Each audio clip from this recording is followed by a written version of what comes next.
If you're a homeowner, chances are you've thought, should I turn my house into a rental? Now, I can't tell you how many times I've sat at the listing table with some sellers and they said, I'm thinking about selling, but I'm also thinking about turning it into a rental. Now, that's a great idea, and there's a million reasons why you highly should consider doing that.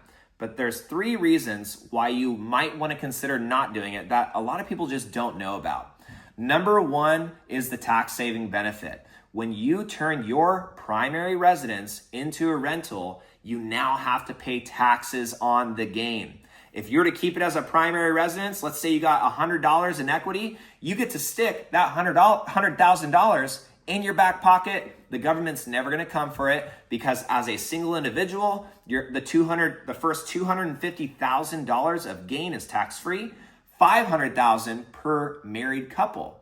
Okay, but if you now turn that into a rental, let's say you rent it out to somebody for 5 years, when you go to sell it and you profit $100,000, well, that's not all yours. $25,000 is going to the government.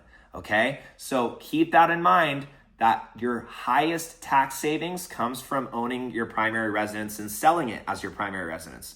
Number 2, interest rates. Interest rates are a sticker shock for people. When you're comfortable in your 3% interest rate and you want to keep that guy over here and this guy's cash flowing pretty well because you got a renter in there for $2,000 a month and your mortgage payment is $1,400 a month, that's great.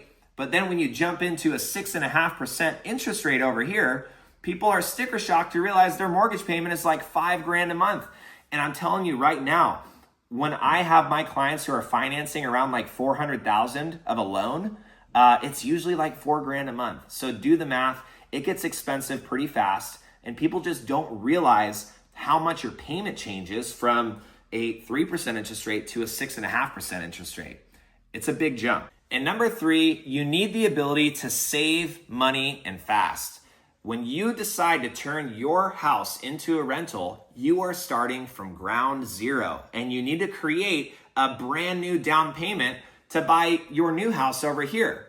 And a lot of people want to make an upgrade. And so if you're making an upgrade from your last house, it's going to cost more money and you need a large down payment to offset that high interest rate.